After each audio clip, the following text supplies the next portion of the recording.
Well, welcome to your mailbox and your market update for this week. I'm Noah McIntosh with McIntosh Associates. Well, there is $40 trillion of debt and counting. U.S. national debt surpassed $40 trillion last week, and markets, which have been ignoring pretty much everything lately, suddenly woke up and took notice of the number. That's what happens when we hit any milestone. We're not really different on our 40th, 50th, or 60th birthday than we were on the day before. But something finally got our attention. That time is passing. In response, the bond market decided to send a message, and we experienced a pretty harsh week despite a decent rebound on Friday. After rallying for 3 weeks straight, the equity market stumbled as bond yields climbed to levels we saw at the last of July. How did we get here? Well, it seems pretty simple. Unrestrained government spending facilitated by years of easy money thanks to the Federal Reserve. There wasn't any entitlement program, giveaway, or tax cut the government didn't seem to like or conflict when we didn't spend on. Everything seemed to be a crisis or an emergency. Gone was a stark divide between staunch fiscally minded conservatives and tax and spend liberals. Thanks to what we could be called an enabling Fed, the lines blurred and no one spoke about balanced budgets or fiscal restraint anymore. All politicians, administrators, and political parties have had a hand in the building this mountain of debt.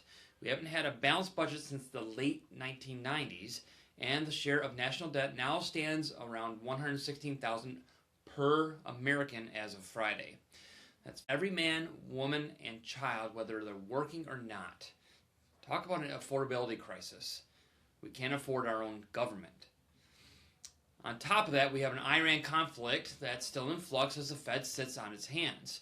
There's nothing new to report with respect to Iran. It appears now that anyone who was in a position to speak on Iran's behalf either is dead or isn't being listened to by internal warlords who have their own agenda. So here we are. The 4 weeks war has now been going on for 6 months. Just like the federal debt, everyone is willing to point fingers, but no one seems willing to own up to the fact that the regime change in Iran is really the only way to end this. No amount of tough talk from President Donald Trump is going to make the Iranian regime comply with our demands. As the stalemate continues, the Fed sits by, hoping inflation remains where it is. Without a resolution, the price of oil is just sitting there like a storm on the horizon, poised to unleash all kinds of economic damage if the awkward balance is disturbed. The minute from the Fed's most recent meeting showed greater openness to raising rates, with 3 out of 12 voting members in favor of a hike.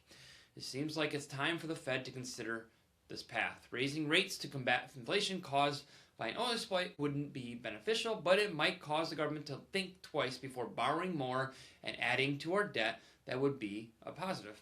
The meeting has also revealed that the Fed Chair Kevin Warsh signaled a desire to scale back the number of Fed meetings from 8 to 6 per year.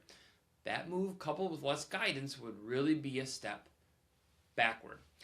Well, coming this week, no data is scheduled for release on Monday. On Tuesday, we'll get consumer confidence, the Case-Shiller Home Price Index, and new home sales. The second recording of the second quarter gross domestic product is scheduled for release on Wednesday and is expected to remain unchanged at 1.5%. Wednesday will also feature personal income and spending, personal consumption expenditures, and MBA mortgage applications. Thursday will feature wholesale and retail inventories, weekly unemployment claims, and the Kansas City Fed survey. We'll close out the week with the University of Michigan Consumer Confidence Survey on Friday. The number is expected to dip from 55.2 to 51, probably due to the higher gas prices. The final item for the week will be the Chicago Business Survey Purchasing Managers Index. Well, that's it with your storylines for this week on the market update. Any questions, please give us a call at 989-692-2200. FocusWealthPlan.com is a place to get more information on any events that we're holding or any information that you're seeking. Have a great week.